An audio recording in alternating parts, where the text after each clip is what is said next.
Why did this movie have to be released 2 weeks after its official release date here in my country?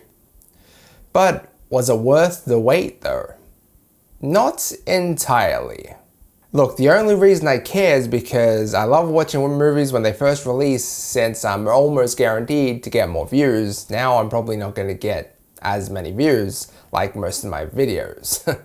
Not only that, but I was kind of looking forward to seeing what they would do with this one, because I like Resident Evil, you know. I've talked about it a lot on my channel. Granted, I'm not overly knowledgeable when it comes to Resident Evil lore, mostly because I was a bit too young for most of the games. Heck, the only games I've played are the Resident Evil 2 and 3 remakes. Love both of them though, especially the second one, so you can imagine how intrigued I was when I learned Leon Kennedy and Claire Redfield were the main characters in this one. Or, can you say they are the main characters? Because this movie also has Chris Redfield and Jill Valentine and a few other characters in it as well. And that's largely due to the fact that this movie actually combines both the first and second Resident Evil games, where the Umbrella Corporation has left Raccoon City as a desolate and dying wasteland with a great evil in its wake, forcing everyone to evacuate while they bomb the city to smithereens. Sounds pretty familiar, right? To those who have played the games. This is the movie's first problem. So we've got Kaya Scodelario playing as a pretty confident and skilled Claire Redfield, and Evan Jurgia playing as timid rookie cop Leon Kennedy together in the police station. Then you've got Jill Valentine, Chris Redfield, Albert Wesker, and the rest of the Alpha Squad exploring in the mansion. Listen, it's up for debate how well the actors play their roles, as like I said, I'm not the most knowledgeable and it has been some time since I last explored the Resident Evil games that I played. But since the movie combines both games, it just feels way more rushed. Because of this, I feel like I just didn't get enough of Claire and Leon or Jill and Chris. Like, none of the characters were particularly memorable, or I just didn't find myself liking anyone because the screen time was like essentially split between so many characters in under 2 hours, mind you. And I mean, is this movie faithful to the games? That's also something that's up for debate.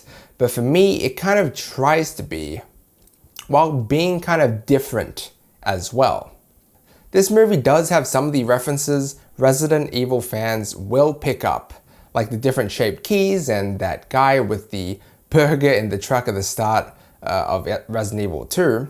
And I respect that. But certain situations are altered. Like, it's like the game, but stuff just happens differently. For example, Leon and Claire aren't really split up. Sherry isn't with Claire, and a certain character that should have been in this movie wasn't, which I won't spoil, obviously. So I have mixed feelings that it isn't exactly like the games, because, you know, I have to compare them, and if the games just does it better, then the movie becomes underwhelming and just unnecessary, which sadly is the case here.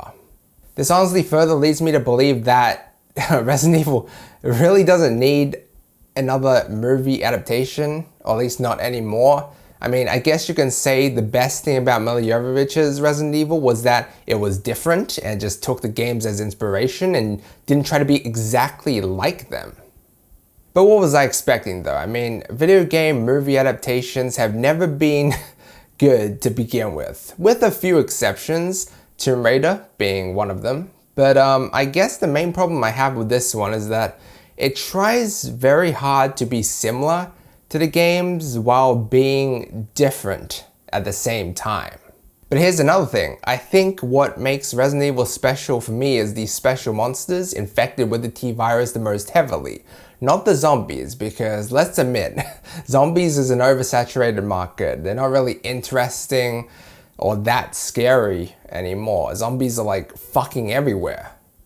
And in this one, there are not many special monsters at all. And the ones that were there for a very short amount of time as well, which is a shame. It just feels like there's not many wow moments in this movie, and there really wasn't a clear-cut villain until very late on also.